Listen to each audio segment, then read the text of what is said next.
teman-teman semua, selamat datang di podcast Ruang Mimpi, di mana aku Rindu yang akan jadi host teman-teman sekarang. Kita akan membahas mimpi nih teman-teman sama orang yang sangat-sangat inspirasional dari Sumatera Barat, yaitu teman saya Muhammad Genta Ghifari. Halo Genta. Nah, di mana Genta ini tuh adalah pemuda yang sangat berbakat nih teman-teman, di mana ia sudah menangi 2 kompetisi nasional cabang olahraga taekwondo, di mana ia menang itu Pekan Olahraga Nasional Perunggu dan juga pun Pekan Olahraga Mahasiswa Nasional di emas nih teman-teman. Jadi prestasinya sudah sangat-sangat tinggi ya teman-teman, dan saya sangat terhormat nih karena bisa mengundang Genta ini untuk podcast kita kali ini. So, selamat datang Genta.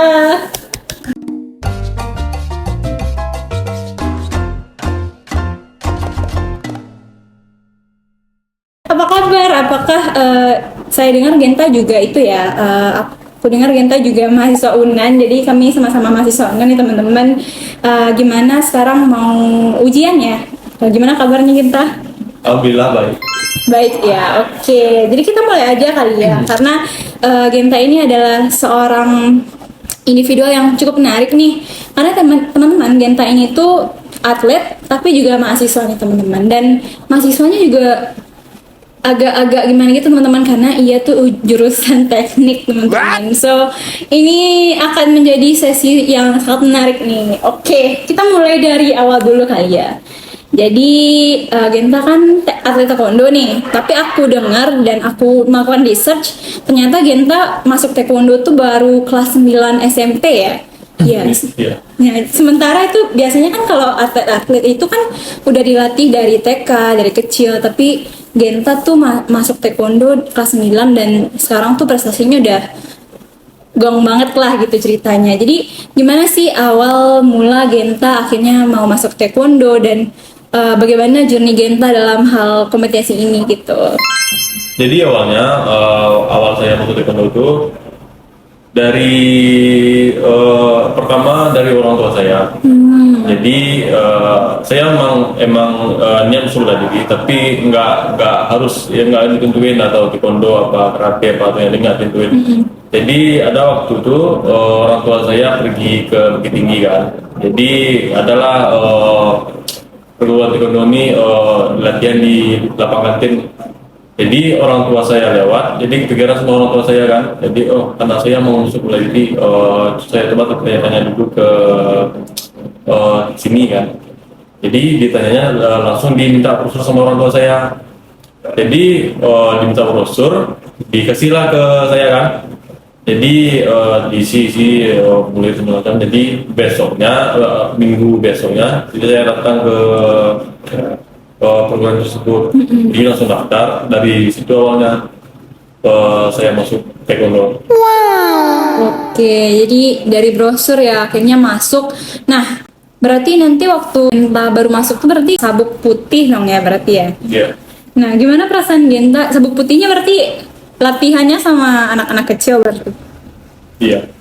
Nah, gimana perasaan Genta berlatih sama anak-anak kecil nih? Sementara Genta tuh udah kelas 10, apa kelas 9 SMP tadi? Iya.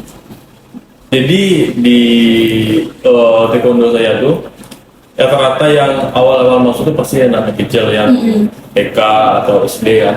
Jadi mungkin nggak saya sendiri yang besar, tapi cuman yang mungkin waktu itu yang kelas 10 SMA mungkin emang saya sendiri kan.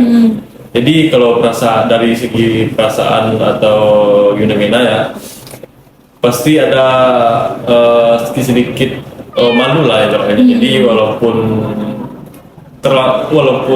terlambat, tapi nggak apa-apa lah daripada tidak sama sekali. Oke, jadi awalnya Genta tuh mau masuk bela diri taekwondo ini tuh emang mau fokus ke tanding kah, atau emang kayak aku cuma mau belajar bela diri gitu? Dan gimana sih ceritanya akhirnya dari sabuk putihnya? Dan aku dengar Genta juga udah mulai tanding waktu SMA gitu. Nah, itu tuh juga ada prestasinya. Gimana Genta menang kejuaraan wilayah nasional gitu. Nah, gimana sih prosesnya dari sabuk putih tadi akhirnya ikut lomba-lomba kompetensi, dan apakah emang awalnya udah niat untuk ikut kompetensi gitu, ikut lomba, apa awalnya niatnya cuma mau belajar bela diri aja gitu? Jadi dari dulu memang dari waktu mungkin MTS, mungkin dari saya mungkin bahkan SD. Jadi saya tuh emang niat masuk bela diri itu buat pertamanya emang buat untuk bela diri. Jadi buat bela kalau laki-laki itu kan kalau harus ada bela diri buat membela dirinya sendiri kan. Harus ada bekalnya. Jadi saya nggak pikiran untuk jadi atlet. Jadi waktu saya masuk taekwondo, jadi pelatih saya tuh melihat ada potensi mungkin dari segi fisik, mungkin dari segi postur, mungkin saya ada postur nggak tinggi kan. Jadi dalam perguruan saya tuh ada dua kategori mungkin. Jadi ada latihan di dojang, itu yang latihan umum, sama ada yang klub, mungkin ibaratnya yang klub ini latihan privat. Jadi waktu saya mungkin 4 bulan atau 5 bulan latihan, waktu saya sampai sabuk biru kalau nggak salah. Jadi saya dibawa tanding lah sama pelatih saya ke Aceh, kejuaraan wilayah nasional. Mungkin waktu saya bertanding itu mungkin saya nggak ada pikiran buat menang, mungkin saya berpikiran buat cari pengalaman awalnya. Oke, jadi alhamdulillahnya saya mendapat medali emas waktu itu. Keren. Nah jadi itu Genta waktu tanding itu tuh masih sabuk apa berarti ya? Sabuk biru. Masih sabuk biru ya. Itu berapa lama dari sabuk putih ke sabuk biru tuh waktu Genta untuk langsung naik itu berapa lama? 1 tahun mungkin. 1 tahun Kurang ya? lebih. Kurang lebih. Gimana persiapan Genta untuk perlombaan-perlombaan lain? Karena aku dengar juga Genta tuh juga ikut seleksi SEA Games tahun 2022 nih teman-teman. So gimana ya proses Genta akhirnya dari mau sibuk naik sabu, akhirnya juga ikut kompetensi gitu. Jadi waktu saya mendapat emas di kejuaraan wilayah nasional tuh di Aceh. Jadi itu tahun 2022.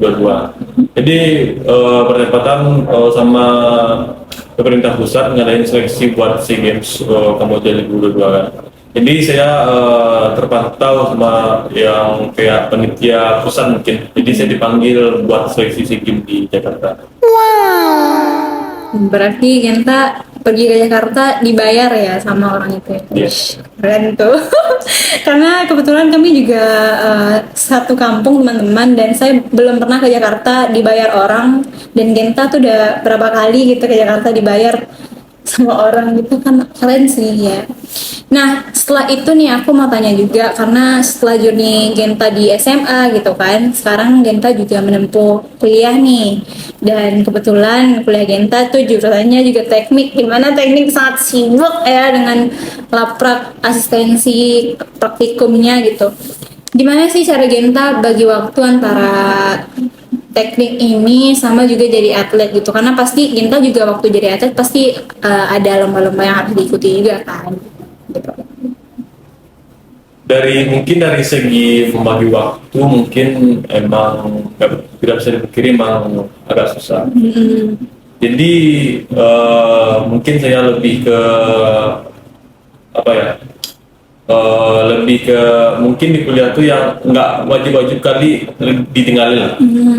Jadi kalau ada waktu kosong di kuliah langsung latihan, atau enggak mungkin yang paling terasa signifikan tuh sebulan tanding di kuliah ini agak mungkin bisa dibilang agak tertinggal. Nah menurut Genta nih, karena Genta juga sibuk kuliah, juga sibuk latihan, menurut Genta emang bisakah kita membagi waktu antara dua hal ini, atau sebenarnya kayak dipaksain aja akhirnya harus bisa, tapi pilih satu aja nggak sih gitu, kayak fokus ke atlet atau fokus ke kuliah gitu?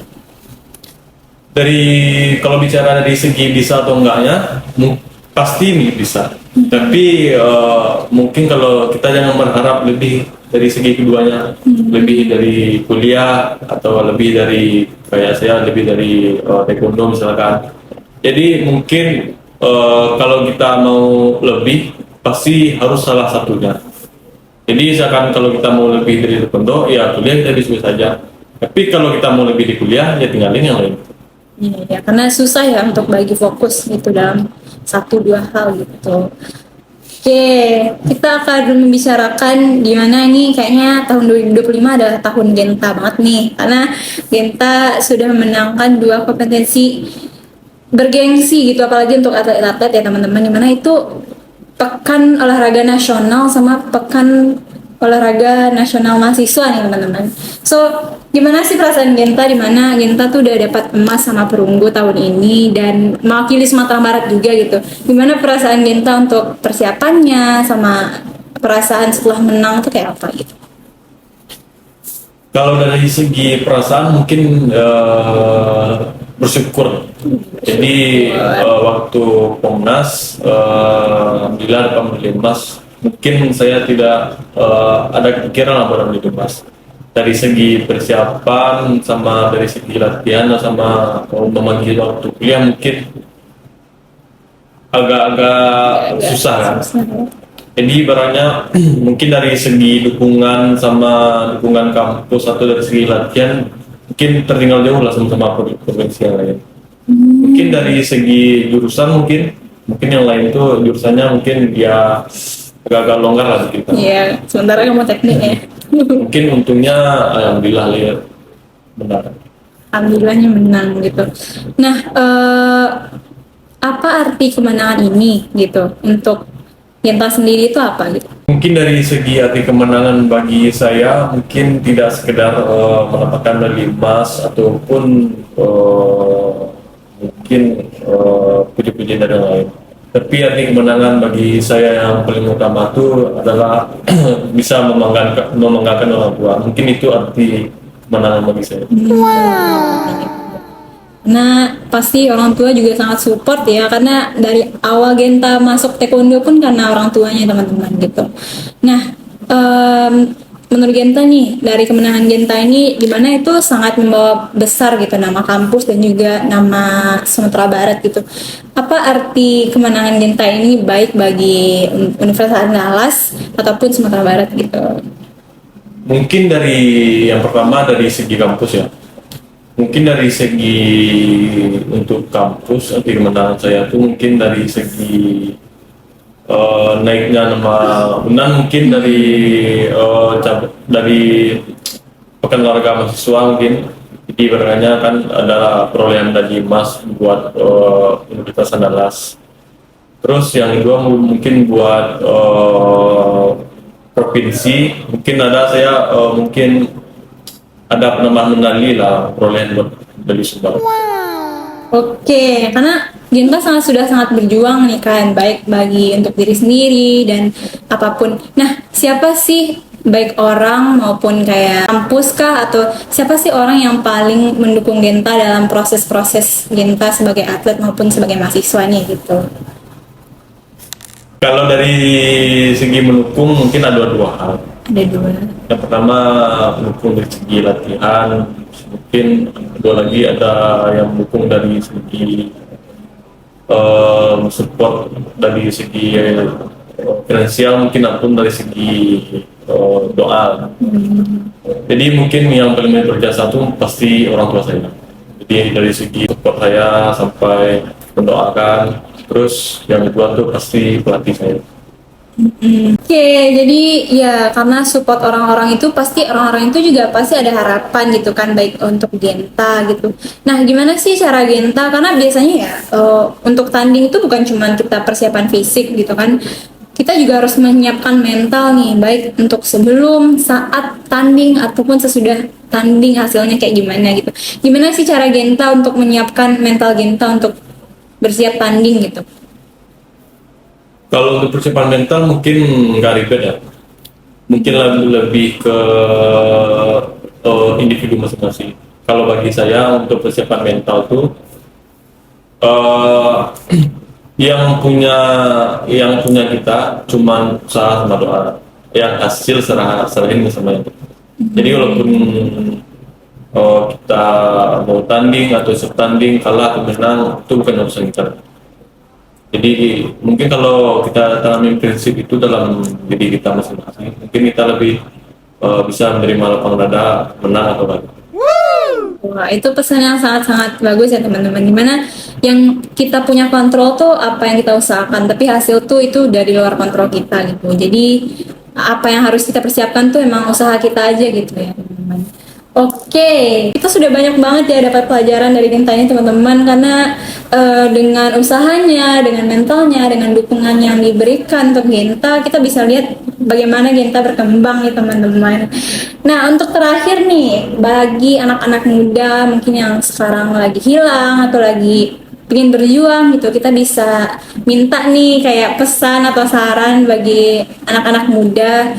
Gimana sih Genta, kayak apakah ada pesan untuk anak-anak muda yang lagi berjuang nih untuk mimpinya gitu?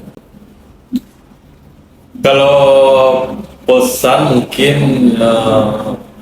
yang pertama bagi yang masih kecil lah, yang mungkin masih SD atau SMP, mungkin pesan saya untuk buat mereka tuh mungkin lebih menggali potensi diri masing-masing. Jadi kan setiap individu kan kemampuan atau potensi dirinya beda-beda. Jadi dalami satu hal, jangan misalkan kita ikut ini itu, misalkan ikut karate, taekwondo, silat, mungkin lebih baik satu, tapi itu pasti buat yang sama kayak saya yang maksudnya awal SMA, tapi janganlah bersikap pesimis. Lebih baik terlambat daripada tidak sama sekali. Ngeri itu teman-teman, lebih baik terlambat daripada tidak sama sekali. Oke, terima kasih Genta untuk waktunya, karena saya tahu Genta ini sangat sibuk teman-teman dengan tugas kuliahnya dan juga mungkin latihan-latihannya gitu. Terima kasih untuk waktunya Genta, dan semoga dari video ini tuh kita bisa dapat pelajaran ya teman-teman, dan juga motivasi nih untuk terus berjuang gitu, karena tanpa berjuang itu juga tidak ada hasil gitu teman-teman. So, terima kasih sudah menonton, jangan lupa like, subscribe, dan sampai jumpa, bye.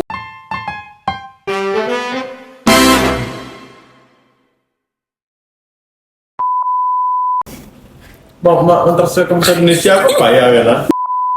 Tuh, oh, itu yang tahan. Nggak apa-apa, enggak ada. Apa lah ya? Apa lagi? Mental nggak? Mental lah kan? Ya, mental tak kira mati gitu. Pengen lah diakhiri mah. Nah, kalau pesan terakhir, nah siapa dong? Masa itu mah? Iya. Iyo, Iya. mati lah.